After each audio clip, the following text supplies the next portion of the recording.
পরিজন ইউপিতে কাজ করে, কার আত্মীয় পরিজন মহারাষ্ট্রে কাজ করে, অন্য জায়গায় কাজ করে, তাদের সব বেছে বেছে বাংলায় নিয়ে আসা হচ্ছে। যারা আমার বলছে মেয়েদের চেক করা হবে। কালকে ভবানীপুরে আমি শুনলাম একজন বয়স্ক মহিলা, তিনি গাড়ি করে যাচ্ছিলেন, তাকে এমন অসভ্যতামি করে সেন্ট্রাল কোর্ট চেক করেছে, যেটা মা বোনদের লজ্জা হওয়া উচিত। ইলেকশনে নাকি সব মেয়েদের চেক করবে। লক্ষ্য রাখবেন, লক্ষ্য রাখবেন, অত চিন্তা করার কিছু নেই। নারী শক্তি বড় শক্তি, মহিলা শক্তিকে আমি বিশ্বাস করি।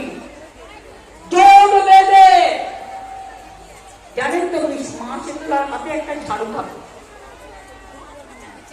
কারণ আমি যাই খুব, আমার একটা মিষ্টি মা, মাঝে মাঝে আমি যাই, আমি বলেছি মা গো তোমার হাতে একটা ঝাড়ু আছে, ওটা দিয়ে তুমি ভালো করে ঝাড়ু দিয়ে দেবে।